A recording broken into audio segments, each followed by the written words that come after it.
Hi, I'm Stunning Stella Cheeks. And I'm the Enigma Erin Klein. And this is Not Your Demographic. We used to be a feminist wrestling podcast. Shockingly, we'd rather talk about literally anything else now.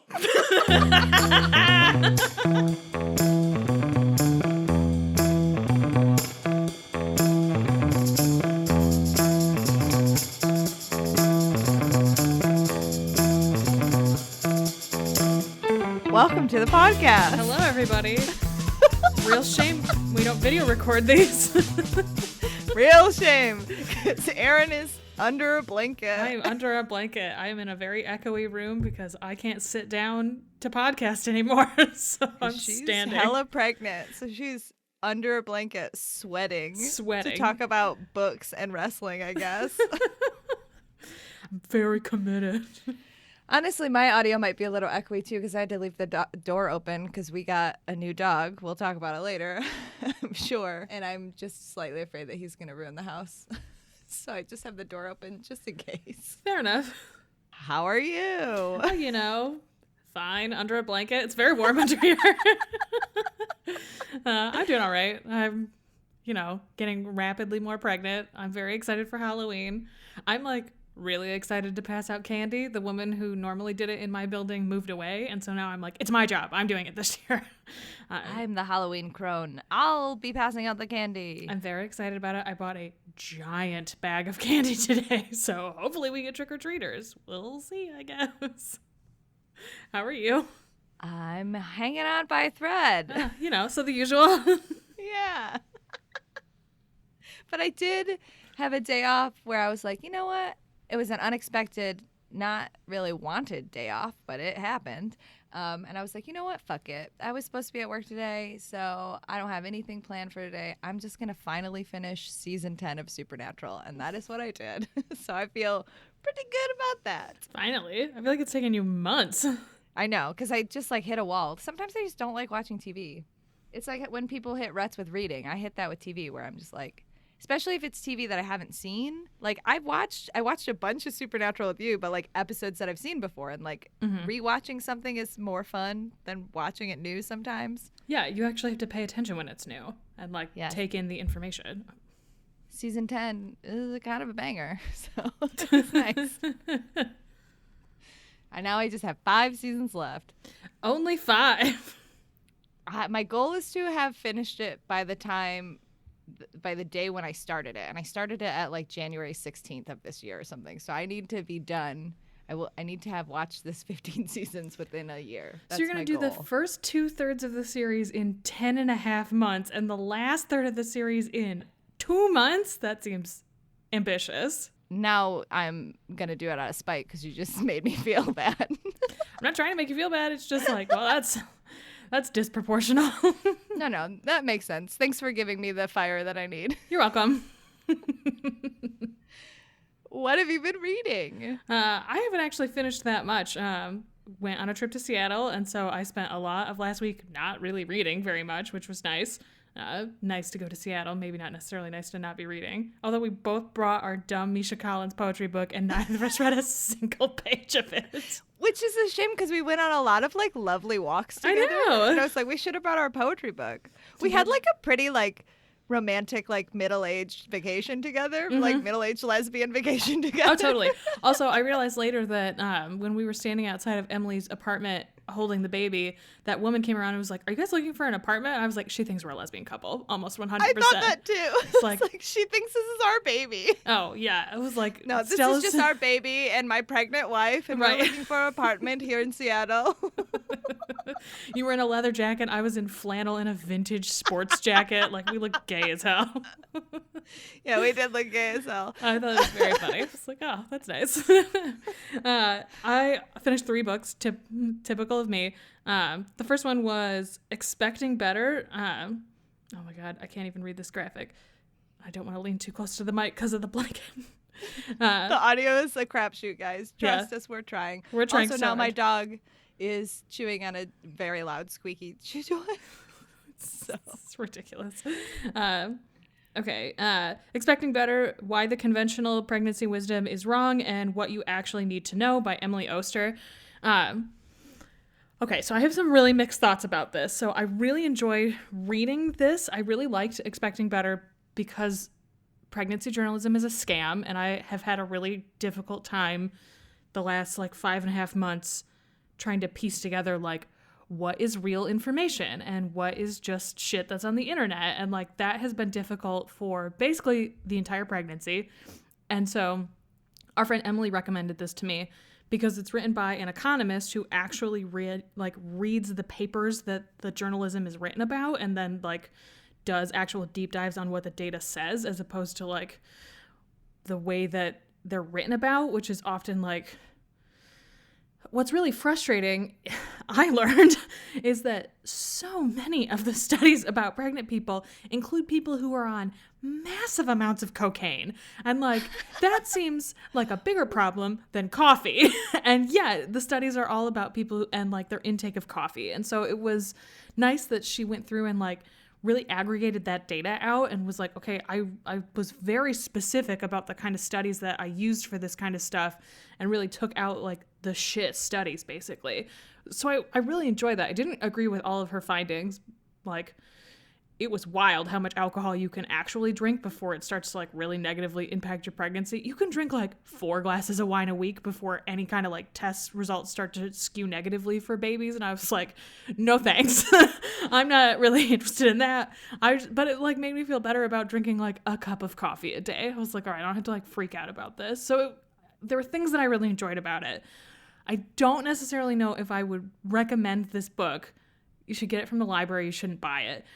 Because recently, Emily Oster has been in the news because she wrote an article that is being passed around by anti-vaxxers because it has a super misleading title.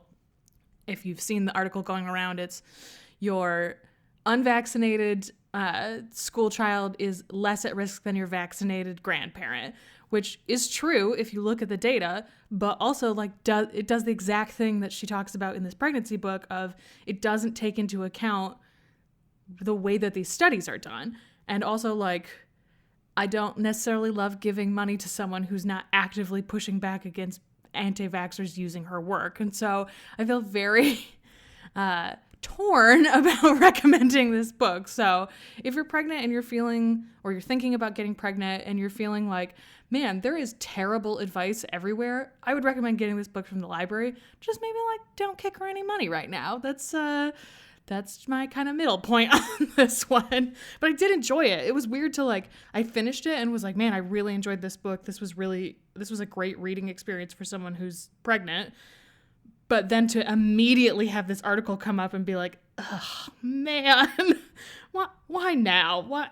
Part of me was like, I'm glad I didn't realize this before I finished the book because I probably would have wanted to put it down and not return to it. So I'm glad at least that I finished it. But it was just like, can't have a win.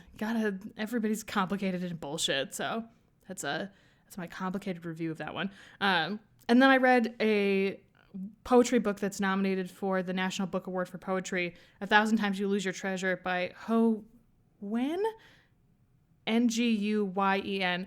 She's Vietnamese, and the person I went to school with who spelled her name like that pronounced it Nguyen, but I know that's not typical of how Vietnamese people pronounce that last name, and so I think it's Nguyen. I'm not totally sure, so I'm going to put this preface out there that I'm not totally sure how her name is pronounced. But I will recommend this book. It was really fucking good. Like, I can see why it's nominated for the National Book Award. It's about family, Vietnam, post-war, a traveling motorcycle circus group, and how her mom and her grandma were like a part of this real life traveling motorcycle troupe. They were the only all women you know the spinny ball that people ride motorcycles in the circus? Her family was part of the only all Vietnamese women's troupe of that. And so that's so cool. It's very cool. And there's also a bunch of pictures that are included in it. And so you get to like actually see what these women looked like. And it's also about like ghosts, which was like really unexpected. Yeah, it's a real hodgepodge. Yeah, it was. I started it and was like, this is interesting. And I'm like into the motorcycle troupe, but I'm also confused. And then the further it went on and the more it became about like the ghosts of your past and the ghosts and like literal ghosts of people in Vietnam and the way that there was one poem in particular I really enjoyed about a man and woman who fall in love. He's an officer in the army and she's poor and lives in this village, and they fall in love, and he basically has to go home and marry someone else because of his family stature. So she kills herself, and then he dies in the field in battle and wants to be buried next to her, and his widow gets pissed and takes his body back, and then they both haunt the hillside together. It was like very moving and romantic, and also very weird in a way that I was like, this fucking rules. So 1,000 Times You Lose Your Treasure, I highly, highly recommend. It's one of those you kind of have to like push through the first couple of poems before you like really understand the overall theme of it. But there aren't any bad poems. It's just hard to get a grasp on what it's really about at first, but I totally recommend it. It was really fucking good. Also, her style is really interesting. I like the way she like actually writes the poems too. It was very good.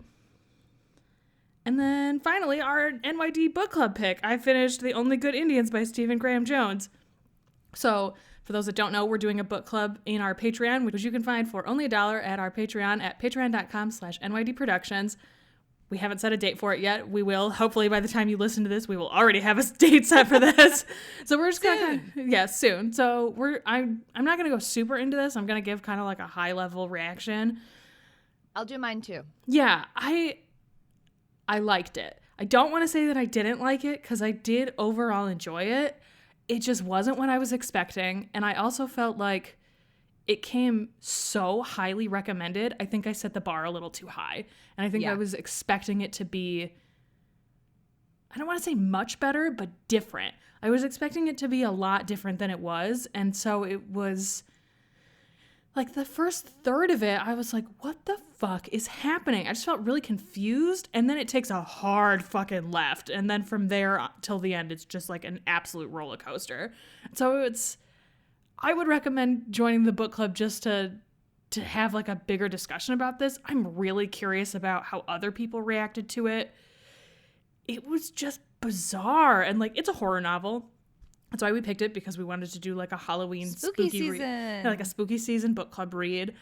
And it definitely fits that, but not at all in the way that I was anticipating. And I also felt like two different things. Part of why we picked it also is that it's a native author, and it's a native story. And so like we wanted to read an own voice's story. And so in that sense, I really enjoyed it. But there was some parts where I was like, am I missing like cultural references? And that's why I'm really confused by this. And then also there's just a lot about basketball that I was like, I don't love basketball, and maybe that's why I'm not connected to this in the same way. There were a couple of points where I was like, I think I just don't know enough about basketball, which was like not what I was expecting from this book. So it was, I would recommend people read it just because I want to talk to other people about it. Like, I'm really curious about how other people read and interpreted this. And that's it. Those are the only 3 things that I finished in the last like 3 weeks. Yeah, I finished Only Good Indians too. I had a similar reaction. One, I would say, again, I think that it did suffer from what a lot of books suffer from when they become so highly recommended that like it sets this like ridiculous bar that you can't, Yeah, there's no possible way to clear it. Right. So I think like that is definitely part of it. I don't know if I've ever read a native like novel, and I think that the cadence was so specific, and I'm unfamiliar with a lot of the mythology, that I think that was part of the reason that it was harder for me to follow. But I will say I really enjoyed his writing style, and like it made me want to read more native voiced books. Yes, I totally agree with that. Yeah, he has a couple more books. He has a new horror novel that just came out and is being recommended. So I definitely want to read that, and I want to read some other native like written stories, because I really liked it. I found it really compelling, and it's like very violent and very gory. Yes. And I thought that was written really well and really like, oh my God. I liked all the basketball stuff. I thought that the like allegory that it filled in, and like how important it was to the like culture and the reservation, and like the climatic scene was very good. But yeah, it just took me a while to get into it, and I think that's kind of a like cultural bias thing. Like I just feel like I didn't have enough background for it. but it was good, and I definitely want to read more by him because I think he's a talented author. Yeah, and I agree. I liked his narrative structure. It was just like, it took me a long time to get used to it, which isn't necessarily bad. It was just like, I don't know if I'm experiencing confusion because I'm just like not adjusted to his narrative structure, or if I'm like not understanding the like cultural pieces of this that I might just be missing. I will say that I found the characters really compelling and the world building really compelling. I think that it did feel a little like the horror was overlaid on top of the story. Like this, like it felt like it could have been a story that was happening without all of the horror stuff, which normally would bother me, but I also kind of think was the point of this book. But it was a weird, like, I don't know. It was really interesting. The more I talk about it and the more I think about it, the more I like it. But while I was reading it, it was like what is happening? Yeah, for sure. And I look forward to discussing it with our book club. Yay! Join our Patreon. It's literally only $1. But you can give more if you want. Yeah, absolutely. Give us more money if you want to. But feel free. The barrier for entry is really low. So I read 4 other books. I have been reading only horror novels this month for spooky season, though I read a lot, but October's almost over, and I'm like, well, I still have a lot of spooky in my TBR, so I might just keep going with the spooky because I'm on a roll. I read the Books of Blood, Volume 1 by Clive Barker. When I was asking for horror recs, a lot of people were like, how have you never read Clive Barker? Ah, and I was like, I don't know, because I never read horror before then. And I asked our friend Ray, I was like, have you ever read this? Because she's a little bit older. And she was like, yeah, in high school, Clive Barker was totally my boyfriend. She's like obsessed with him. And I was like, okay, that's a pretty high rec. And the Books of Blood are a series of books that are short stories. So with any short story book, there are some that are like bangers and some that are like, what the fuck? And I think the first one is mostly bangers. There's a couple that are like, okay. But there was 2 that I really liked, and I think they're ones that are well known. But the first one's called The Midnight Meat Train. And it has to do with capitalism and cannibalism. Hell yeah. And, Your you know, all of the things that I love. And it was really creepy. Really creepy. Sometimes when I am reading horror, I'm like, cool, this is fine, and I don't find it particularly creepy because I'm controlling the visual in my head. But that one was written in a way that I was like, oh, I'm a little squicked. And then the second one that really made a big impact on me was called Sex, Death, and Starshine. I'm interested. The conceit is that this guy, Terry, is directing 12th Night in like a rundown theater, and he's having an affair with the leading lady who is a soap opera star, and she's really beautiful, but she's like very bad. And then this like old guy, Mr. Litchfield, comes, and he's like, oh, she's not very good in this production of 12th Night, and if you could only have seen my wife, she was transcended, and it's such a shame that this will be the last production in this theater house because this, not only is it a shame that this theater house is closing, but it's a shame that this drabble will be on the stage. And then a bunch of horror twists happen, and there are Shakespeare theater zombies, and that's a lot awesome. of, yeah, it was awesome. And then there's like one particularly graphic sex scene that I was like, oh, no, thank you. But it was really good. And there are some other ones in it that are pretty good too. Like I think the Pig Blood Blues is okay. The Yattering and Jack was pretty good. It definitely made me want to read more. There's like 6 volumes, I think. So maybe he'll be my boyfriend now too. Ooh, spooky boyfriend. Spooky boyfriend. I read The Burning Girls by C.J. Tudor. I cannot recommend this book enough. This book was fucking incredible. It was horrific. It was one of the best mysteries I've ever read, and you know that I hate mysteries. That's true, you do. I figured some stuff out, but a lot of it I didn't figure out until like right before it happened. It is written in a lot of changing first-person narrative, which I thought would be confusing, but everybody's voice is so well written, and the parts that are confusing are like supposed to be confusing because it's part of the mystery, like who's talking right now. Basically, this woman is a vicar, and she is forced to move. Her and her daughter are forced to move to a small town because of like a bad thing that happens in her church, and they take the place of this other vicar who killed himself. And, you know, small towns are spooky, so they have lots of history. And in this town, every year they have these like little wooden dolls made of twigs called the Burning Girls. That is a symbol of these two girls that were killed and burned because they were part of because they refused to renounce their Protestantism. How do you say it, Erin? Protestantism. Sure. Yeah. Sure. Yeah, they refused to convert to Catholicism, essentially. So they were murdered by Bloody Mary. So every year this town like burns these like little effigies, but then the vicar and her daughter start seeing like ghosts of these girls, and the like legend is if you see the burning girls, something bad's about to happen to you. And then you're like, but what is it? There's like 4 different mysteries that are happening at once, and there's kind of time jumps, and it is incredible. I've never read this author before, but this is her latest book, and apparently she has some other like I think she's best well known for The Chalk Man, which is moving up my TBR because I was just blown away by how good this book was. So I cannot recommend it enough if you like horror, if you like religious stuff, if you like a good mystery, if you like female narrators. Like The Burning Girls by C.J. Tudor, so fucking good. Cool. I'm excited. I got it from the library because you said it was so good. So it's literally sitting in my stack right now. I cannot wait to talk about it. It's so good. Stupid good.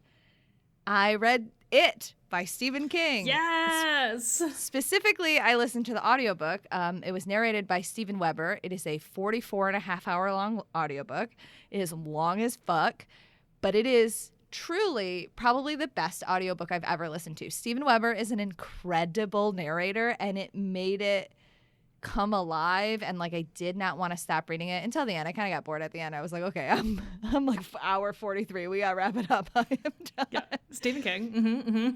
Well, so this is only the second Stephen King novel that I've ever read. The first one was the first in the Dark Tower series, which I liked, but it also has like ties to an ex-boyfriend, so like I don't give a shit about that anymore. So I've never read a Stephen King, and I've only seen, in terms of Stephen King movies, I've seen The Shining and I've seen The Mist, but I've not seen It. Like the only thing I know about It is like cultural stuff. Like I know Pennywise the Clown, I know the phrase "we all float," I knew the red balloon, I knew Georgie and her rain slicker, and that is it. Like that is all I knew. I knew nothing else, and I'm usually like, I don't care about spoilers. I'm going to enjoy it anyways. Honestly, I spoil most things for myself just by figuring it out. So, like, don't worry about it. Spoilers mean nothing. And I was like, if anybody tells me one fucking thing about it, I'm going to be furious because this is all new to me and I'm having a really good time. It's so good. It's so good. It's really good. I'm really glad I listened to it because I don't think I would be having this reaction. I think I would have liked it if I had read it, but it is such a fucking good audiobook. And I can't wait to watch the miniseries. I watched the trailers with my husband because I was like trying to gauge, like, do you think you can handle it? And we watched the miniseries trailer. He was like, yeah, I can handle this. And then we watched the trailers for the other two. Now he was like, I don't know, man. And I was like, yeah, these look fucking scary. I don't know if I can watch these ones. The new ones are much scarier. I'll like spoiler for the next episode of Not Your Demo Pod. I'm listening to it right now. I have like 6 hours left of the audiobook, so I'm super far into it. And I cannot agree enough. Steven Weber does such a fantastic job. Like, he's such a rich narrator, and like there's so much in this that could be deeply offensive that he just does such a huge part of it is it's about fear, and it's about like the deepest parts of ourselves and what makes us scared and why we're scared of things. And so like when you first started it, it starts off with the homophobic murder, which doesn't really come back the rest of the book, but I feel like is important because it places you in this context for later when they use the N-word like a million fucking times. A bajillion times. That it's about like it's about contemporary fear, and like that the way that he uses the F word in those like few chapters sets the stage for this is all about the time that it comes back, and like there's always a new fear, and there's always people who are gonna be scared, and they're scared of different things in different ways. And so I like when you were texting me about it while you were listening, you were like, I don't know about this. This is rough.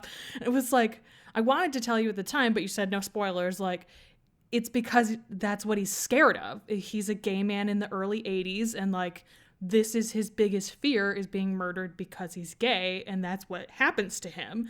It's really, really early in the book. If you've never read or listened to this, that's not like really a spoiler, but I feel like it sets up for what happens with Mike and the kind of stuff, the like interactions between him and Henry later. Like it gives you like a temperature gauge for that kind of stuff is coming later too, which I felt like was really important. Right. And I think that this book is, there are some not good things about it, and it's very much a product of the 80s, and it's very much, half of it's set in the 50s and half of it's set in the 80s, and like it is very much a product of those times.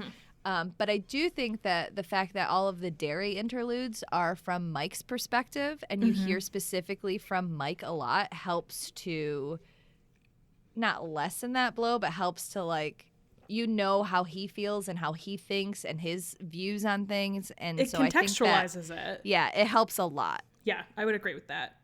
Oh man, the like black rock, the burning of that bar, the way that he describes that. Ooh, that's fucked up. Horrifying. Absolutely fucking horrifying. Still the scene that scared me the most reading it, and maybe it was just because I was driving at night, but was the scene with Ben and Pennywise in the library. And I was like, I hate this. Yeah, well, get ready for the new movies because there's a truly horrifying scene in that. Yeah, I don't know, man. I might have to watch those movies with you and have you hold my hand. Okay, that's fine. I don't know that if I can watch them alone. I love the miniseries, and I'm like really excited to rewatch it because I haven't watched it in like over a decade. But I haven't rewatched the new movies since I saw them in theaters either. So I'm like really excited to review them after having finished the book. With the context. Yeah, and there's a couple things like I texted you because I was like, are Richie and Eddie gay in the movie? Because like I exist on Tumblr, and I was like, because it seems like they're gay on Tumblr, and you're like, yeah, they made that choice in the movie. And that is as somebody who loves subtext, that is a thing that I did not pick up on at all in the book. But, I'm never going to push back against like more canon queer characters. Like, that's fine. Yeah. I'm happy about that. I think the choice probably in the movie makes a lot of sense. I just I didn't pick up on that subtext, which I thought was interesting. And you haven't gotten to the scene yet, but there is some like a child orgy. Yes, famously, there is a child orgy. It's not technically an orgy, and it's not, thank God, written in like a sexy way. And I guess it's better because it's just like 12-year-olds having sex with each other. I have a lot of mixed feelings. We'll talk about it next week. Yeah, we'll talk about this. Tune in next week when Erin's finished the book and we talk about the child sex orgy from Stephen King's It. Yeah. And then finally, a book that I read, the final book that I read this week is Paperbacks from Hell, The Twisted History of 70s and 80s Horror Fiction by Grady Hendrix. I highly recommend this book. This book is short. It's for a nonfiction book about, publishing. It's very easy to read. It's very funny. Like, Grady Hendrix is really generous to the ridiculous horror and stuff that was written in the 70s and 80s. You can tell how much he loves it, but he also has opinions about it and isn't afraid to share them. It's really good because it starts with how horror happened, with The Exorcist and The Others and Rosemary's Baby, and then how that kind of bloomed into a publishing miasma and the different types of stuff. And he goes into cover artists a lot. He gives a lot of credit to Cool. old school cover artists. He dunks on Anne Rice a lot, which is really funny. Good. And then it's really interesting because if you're a horror fan, I think you'd really like it. If you are just curious about publishing, I think you would really like it. If you are a woman, I think you'd really like it. We talk about this all the time. Grady Hendrix, we think, writes just incredible female characters. But this was also him being there was a line, I wish I would have wrote it down, but I was at work because I was listening to it. I listened to it as an audiobook and it was really good, but I'm also, it's one of those audiobooks that I purchased as a hardcover because I was I think this book is really interesting. I want this book because there's some of these books that I want to check out and read, and also the hard or the paperback or whatever, the published one has visuals and stuff that I wanted to look at. But the audiobook is also very good, and it's free right now on Audible, which is part of the reason I got it. But he had a line, something that was horror publishing is built on the backs of women. Not only women who wrote and women who like drew the fantastic covers, but like really specifically, like the people who were buying horror was mostly women, especially like when you think of like gothic horror and how important that is, and like the fine line between like horror and romance in a lot of ways, and like horror and erotica like and stuff intermingled in many ways. Yeah. Oh hell yeah.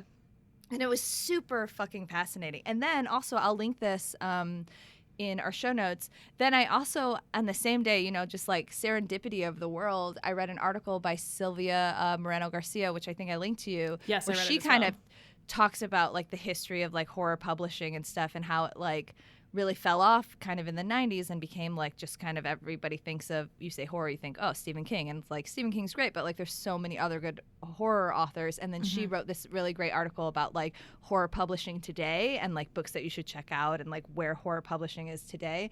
And it's just really fucking fascinating by two, like a 1-2 punch in like the same day. I didn't even ask for it, from like two of my favorite authors. And I cannot recommend it enough if you're interested in any of that stuff. It was so good.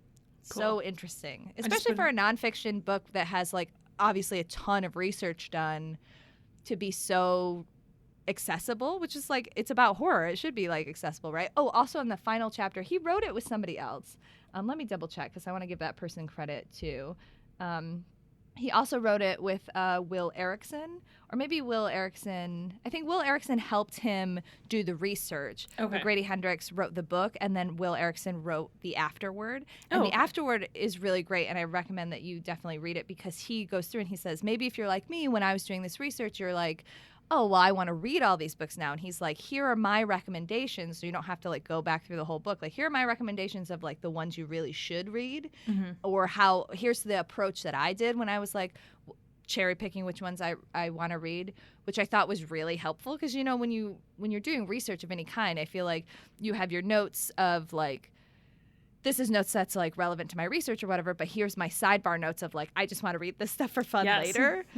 And because I was listening to an audiobook form, I wasn't, you know, making a list. And so it was really helpful for him to be like, here are the ones that I recommend if you trust my opinion after having read this book that you clearly loved. Right, exactly. Oh, that's so exciting. I just put that on my TBR. I'm going to read We Sold Our Souls first.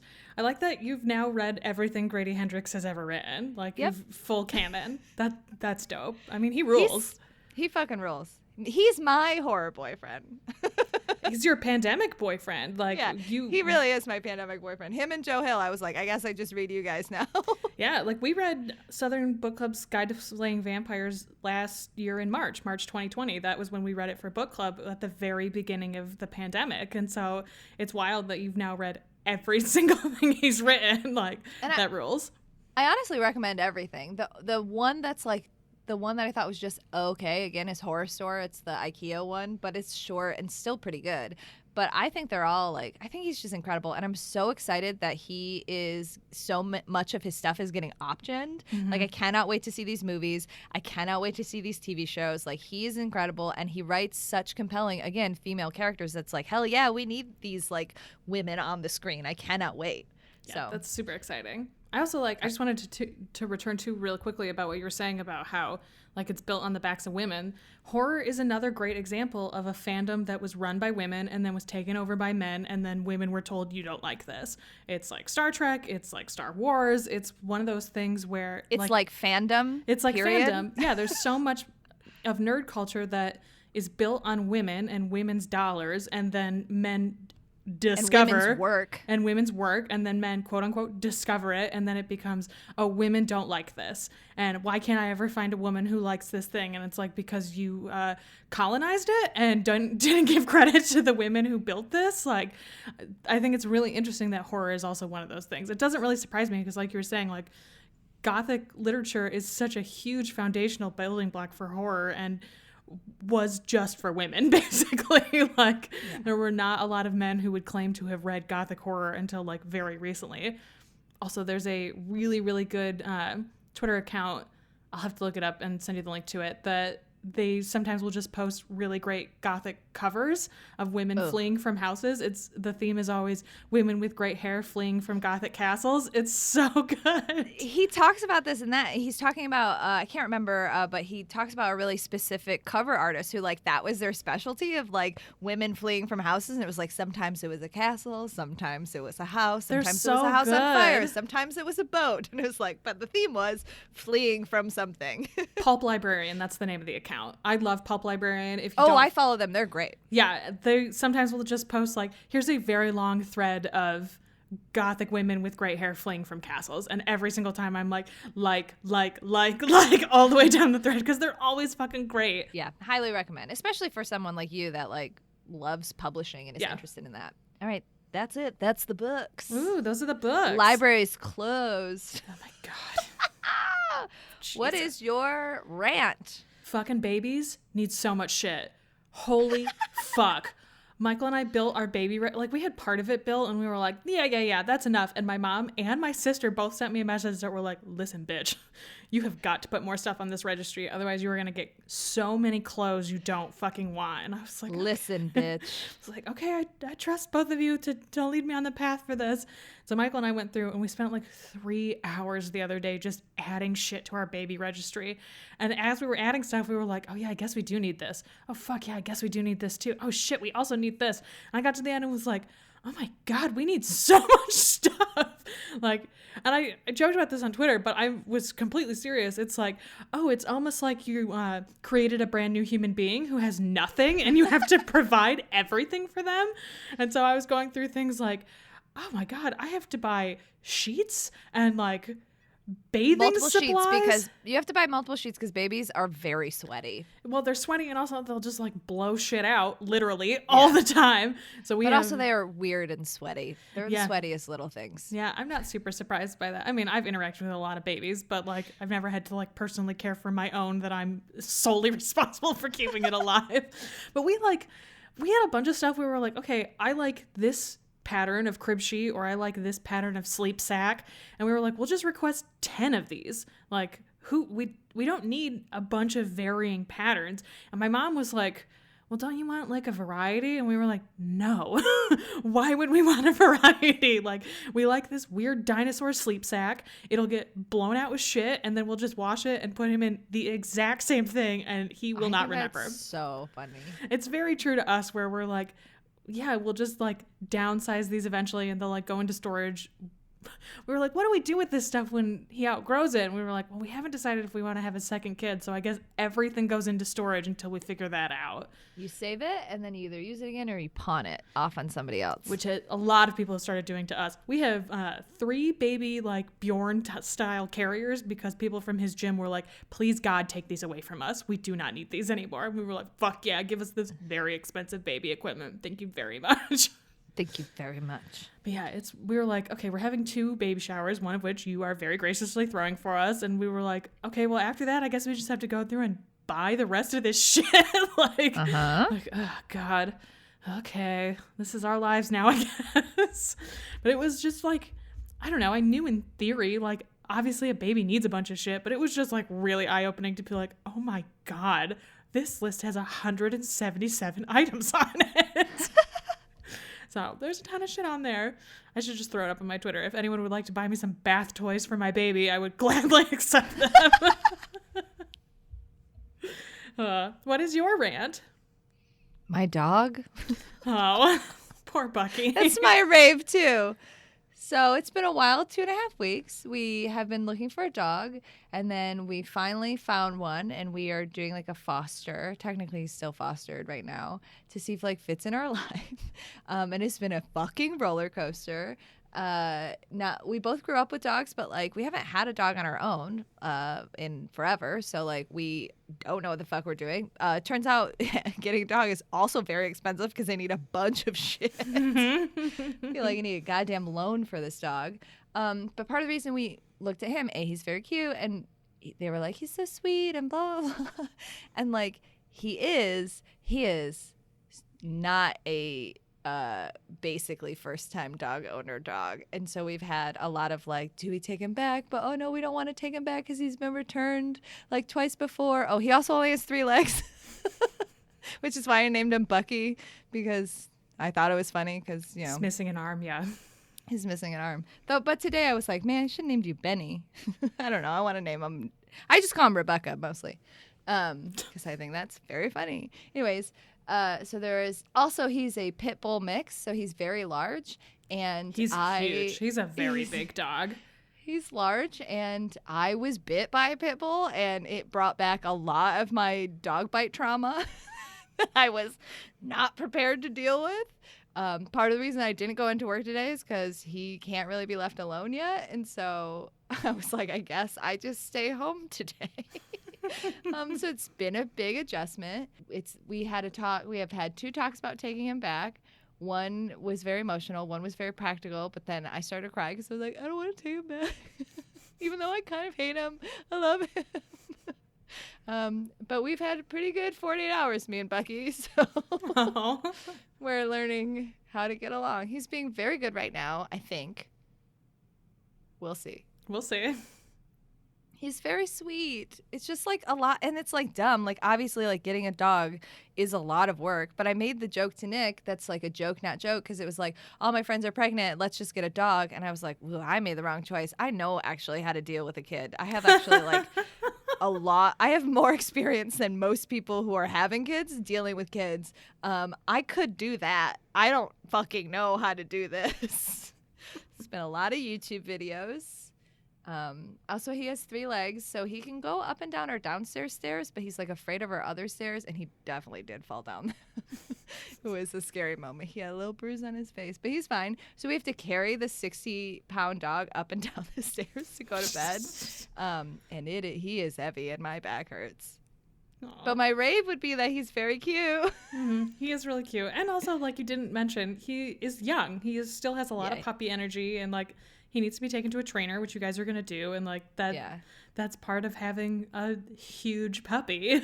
That there's a lot you have to corral.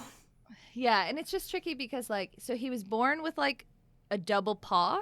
And they didn't amputate it right away because he was fine. And then he went into a home that was like a really bad situation. And then he came back. And then I think he got adopted out again, but it sounds like they were pretty negligent too. And so he got brought back again. And then they noticed that his like arm wasn't working, or he looked like he was in a lot of pain. So they took his arm off like a month ago. Yeah. He is freshly tripod. And so he has a lot of social anxiety. He doesn't like bite or anything. He like loves other dogs. He's just a little bit of a fraidy pants, and he's getting used to being a 3-legged dog, though he's doing it like a champ. And he is just a puppy. He's 1.5, but he like never got trained as a puppy because he was in 2 households that like didn't care about him, which is part of the reason why I'm like, we can't take him back. He needs someone to love him. And Puck doesn't care. My cat, one of them is just like, ugh. And Hermia is still kind of a fraidy cat, but she's adjusting. And they have the 3rd floor to themselves, the cats, because there's like a baby gate. And then at night, the cats get to sleep in the bed and Bucky has to sleep in his bed. I was like, he can go on the couches, all of that, but we do not have a big enough bed for everybody to sleep in. And also, like, Hermia gets a bed. Little baby gets a bed. She's the good one. She's the princess. She cannot be. Yeah, she's also the good one. Do you know what's rough? Being tag team begged by Puck and Bucky at the same time. Also, really shit choice of naming with Puck and Buck. Yeah, my house. Really didn't think that one through. But they are both monsters and like try and eat right out of your hand, and it is. Oh, I watched Bucky jump up and grab a crab ragoon like straight off of the counter. Little monster. He had no remorse. Yeah, I was trying to eat French fries today, and I was like trying to deal with Bucky, and then he turned around and Puck had like taken several of my French fries, and I was like, Jesus Christ, guys. But on the plus side is I don't have really like dog bite trauma anymore. Good. Really worked through that fast. Well, you have a giant pit bull. That makes sense. Yeah.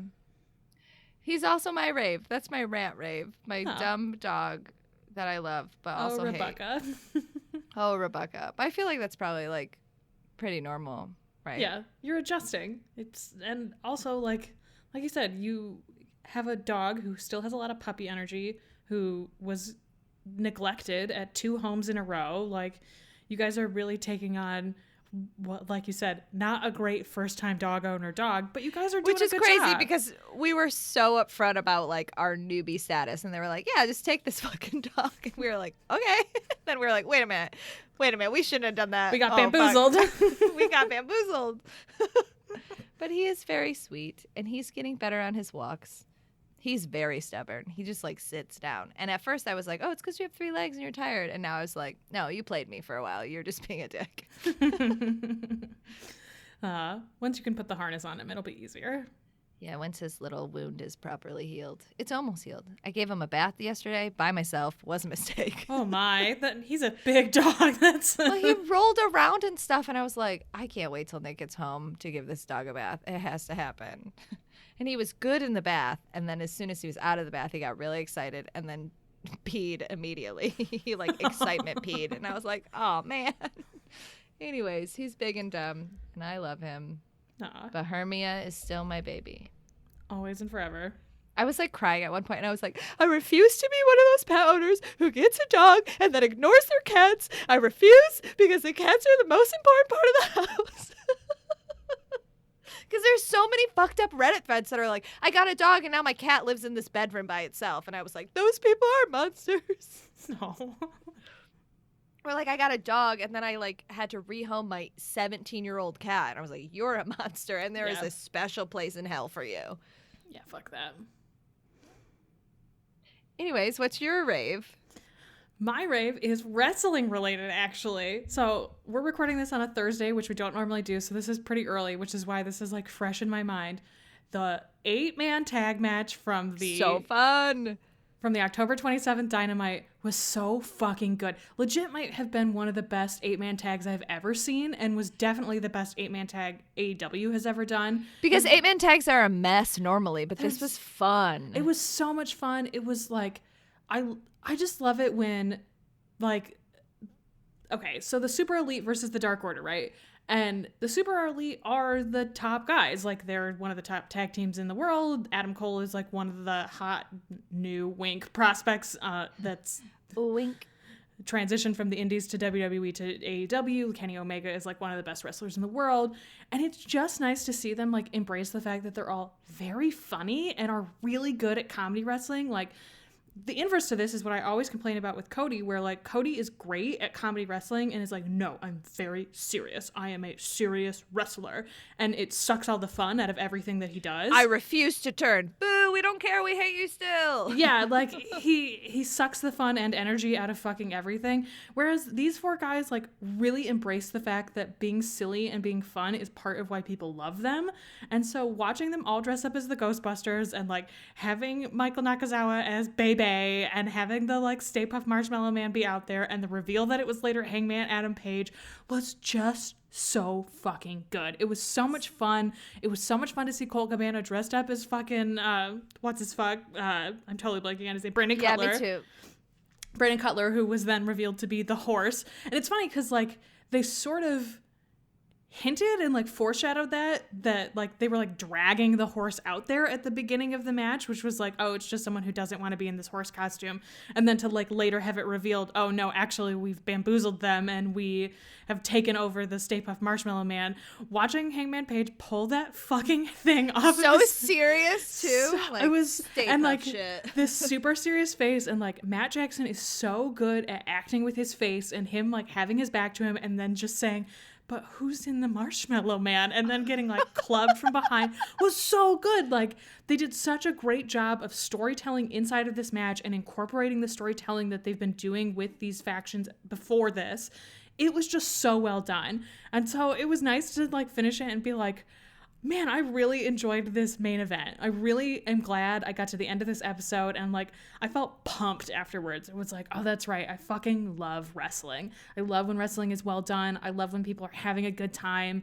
And like it was just I also like I love that John Silver gets to be this like big deal in AEW. Like he's so weird, and I love that he was dressed as sexy Bambi. Like I love that he's like a strange little weird man and yet like is actually given the chance to really thrive in this company, which like would not be true almost anywhere else. And so it's been really great to see the way that the Dark Order has been like handled post Brody's death, where they could have just faded into nothing and been disbanded. And I think AEW's really done right by them to allow them to like, they're not like top guys, but they are somehow. Like that faction works in a way, and pairing them with Hangman Page has just been so well done and successful in a way that like, I just love it when wrestling makes me feel excited about the storytelling. And I just thought they did a fucking great job. Yeah, and I'm glad that they listened too, because it seemed like that they were going to like break them up for a while, and everybody was like, no, what the fuck are you doing? Yeah. And I'm glad that they listened to that, because there's no reason for them to break up. No. And they're fantastic how they are. I wish that I honestly wish they would win more, but they're still a great faction, and that was so fun. And I love like the follow-up from last week when they were like, oh wait, we could wear fucking costumes? Yes. Oh, we're going to wear fucking costumes. And then they wore fucking costumes, and it was great. Yes, I completely agree. It was so nice. And like so much of what happens with like Halloween matches and costumes is also just like throwaway and never feels like connected to the storytelling that they're doing, and it's just like big jerk off motion, whatever. This felt appropriate, and like the Ghostbusters themes for the Super Elite felt appropriate for them and the kind of nerds that they are. And the Dark Order dressed up in the these asshole nerds. Right, and yes. And then like the Dark Order dressed in these like hodgepodge fun costumes that they like clearly enjoyed was super fun, and like it's just nice to see them have fun. Thinking of them too as like nerd factions, like the Elite are the like super serious gatekeepy like bro nerds, and then the Dark Order are nerds that are nerds because they like to like things. Yes, absolutely. And it's like, yeah, I love that Dark Order started as this weird like incel cult that we all were like, no, thank you. This doesn't seem great. And now they're just like big fucking weirdos, and everyone's like, yeah, I want to join Dark Order. Right. I just love it. I think it's so great. I love what they're doing with it, and I just like being able to watch wrestling and be like, oh my God, I'm feeling joy. Like I'm actually feeling joy about this. It's nice to like things. Yes, it is. It is nice to like things. Yeah. So that's my rave. Nice oh, you know what? Sidebar rave that's also wrestling related. Can we talk about King of the Ring, Xavier Woods? So exciting. He's so perfect for it. Like he's charismatic. He's funny. He's like, King of the Ring is a very silly gimmick, and right. and being able to embrace it with someone who deeply wanted to be King of the Ring for a really long time just feels great. Literally like campaigned for it and honestly deserved it. And it was also one of those moments too, like New Day has a lot of these moments because people genuinely love them and care about them. And in like, you know, WWE doesn't usually listen to their fan base, but when they do, specifically with the New Day, like you get the big pops. Kofi Mania was insane. People lost their minds when Big E won Money in the Bank, and then when he cashed in.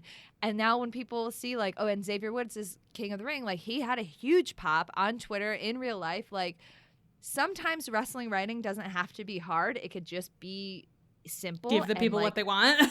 Give the people what they want. And New Day gives the people what they want. And like I was just very, you know, I had to watch Crown Jewel Blood Money for my job, but that moment at least made it tangentially worth it because I got to watch somebody that I stand for, essentially. Like I'm a ride or die New Day fan, achieve a lifelong dream, and that was like, well, at least this happened. Yeah. Yep, totally. Yeah, it was I love seeing it. I think it's fantastic. I love him. He's so good. I love all of the New Day. They're the best. Mm-hmm. Do you have the questions under your blanket? I do. It's going to make it, you're not going to be able to see my face because it's like supporting because it's supporting my blanket. So you're just going to get this like weird Sherpa blanket hanging down. I hate to break it to you, pal, but that's what it's been the whole time. Oh, I know. It's been very distracting. Okay, let me shuffle this deck of cards. What's your favorite kind of sandwich? An Italian. Really? Interesting. I love lots of meat. Gross. Meat and sauce and vegetables. That's a sandwich, right? An Italian has it all. Tony D'Angelo. I like piece how you're of doing the action. Italian hands. Yeah, piece of the action. Italian sandwich. Tony D'Angelo. These are all things I like. Ridiculous. Against my will. Against my will. I will go to bat for a really standard classic BLT. Get your avocado away from my BLT. It doesn't need it.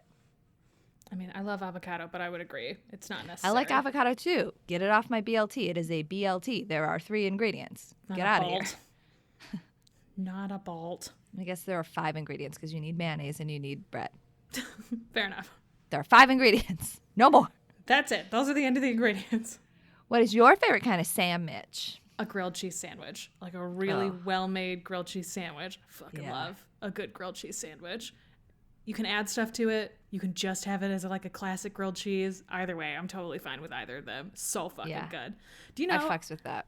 I had never been to Cheesy's, and I've lived in Chicago for like 11 years. I know. Your favorite sandwich is a grilled cheese sandwich. You've never been to the grilled cheese sandwich restaurant? I know. And Michael and I were coming back from an OB-GYN appointment like a couple of months ago. And all of a sudden he was like, you know what we're doing? We're going to fucking Cheesy's. And we went to Cheesy's and I was like, how have I never been here? Oh my fucking God. It was so good. You know what's the best? Perform at Berlin and then go to Cheesy's afterwards. Yeah. Well, that's the thing. Like a lot of times like the Plan 9 crew had gone to Cheesy's afterwards and I'm like, I'm old and tired and I'm going to go home. And so because I'm not like a regular burlesque person, my bedtime is like 8 p.m. most nights. That's a slight exaggeration. But I just never went out to Cheesy's with everyone. And now I'm like, well, I'm just going to have to suck it up next time and go because it was fucking great. Love a grilled cheese sandwich. It's so good. Shove them down my child's throat. Like, guess what you're going to like? Pixar and grilled cheese sandwiches. What's the most embarrassing I've never seen that movie? What's your most embarrassing I've never seen that movie? Oh, I feel like there's so many. Oh, for sure. I've never seen The Godfather Part 2. I hadn't seen the first Godfather until I was like, yeah, Italians, you know. I hadn't seen the first Godfather till I was like well into college. And I had a friend who was in the theater program with me at the school we went to, LCC, that had also never seen it, and it came up in conversation at a party, and he and I both were like, all right, listen, I don't think I'm gonna like this. And he was like, yeah, I don't think I'm gonna like this either. Let's get together and we'll watch it, and then if we don't like it, we can just we'll never tell anyone that we watched it. And we both really liked it. The first one is good, but we were like, okay, we'll watch the second one another time, and never did. And so I've never seen the second Godfather. I've also never seen Casablanca, which feels like I really should. It's a classic. Casablanca is worth it, I think. Yeah, that's what everybody says, and I'm just like, I'll get to it eventually. I'm literally looking at like a list of movies. Here's a good one, I guess. I've never seen Taxi Driver. Oh, really? I hadn't seen that until a couple years ago. I really enjoyed it. I did not expect to like it, and in the end, I was like, oh, this is actually really good. I see why people like this. De Niro's fucking great in it, obviously. Isn't Jodie Foster in it? Yes. She's very young. I think it's her first movie. I think it's her first movie, too. That's probably why I've never seen it. I really hate Jodie Foster.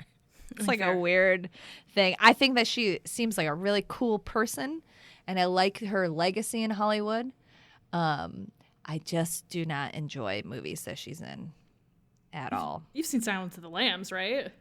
Yeah, I mean, I've seen movies with her in them. How do you think I have formed this opinion? Well, I don't know. Perhaps you saw other things and you were like, I cannot. Not see a Hannibal movie? I mean, fair enough. I watched Manhunter for the first time the other day. The original Hannibal movie. Oh my. With Brian Cox as Hannibal. Actually a fantastic Hannibal Lecter. Really good. That doesn't surprise me.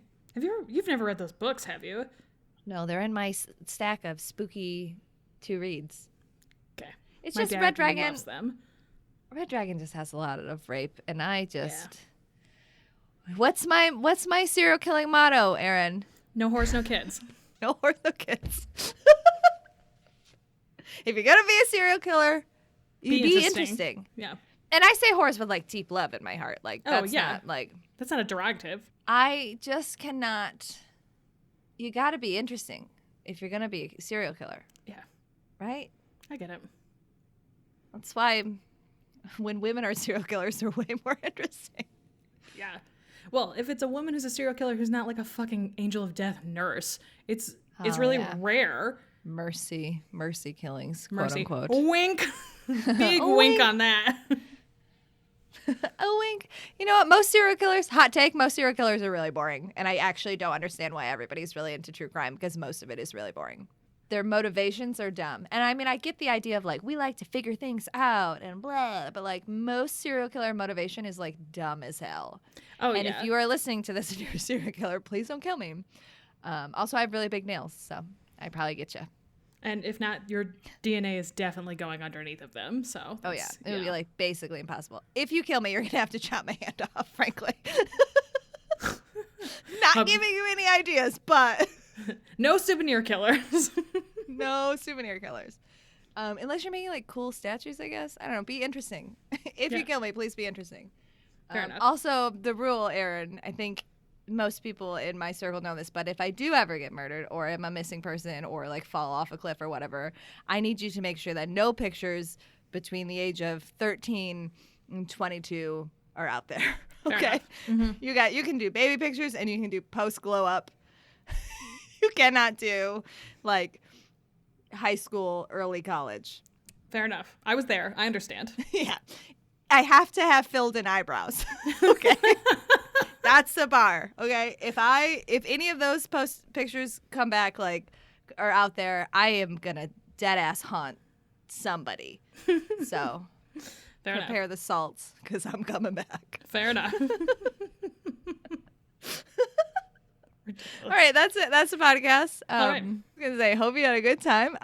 Questionable as to whether or not this audio sounds like Erin is in a tent. Because I am. We'll see. You can find us on the internet. You can follow our show podcast.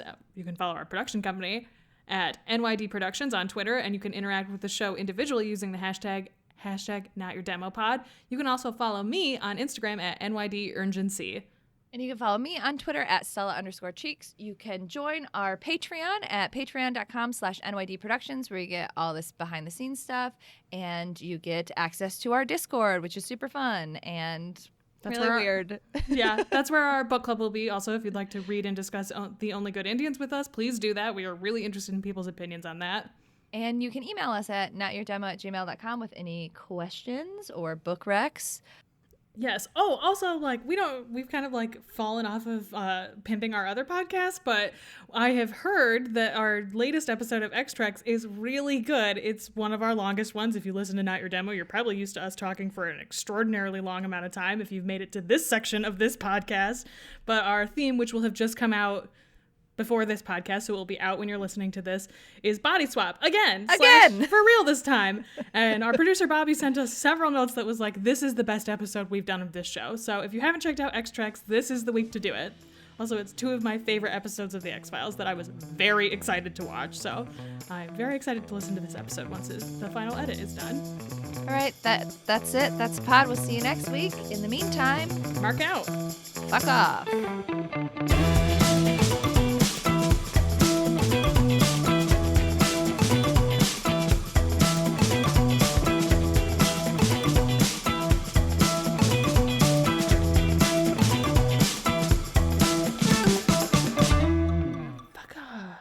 So hot. I'm taking this blanket off. That's pretty short for us. God, I wish we could keep it that short all the time. Well, if I have to be under a blanket all the time, it's gonna have to be.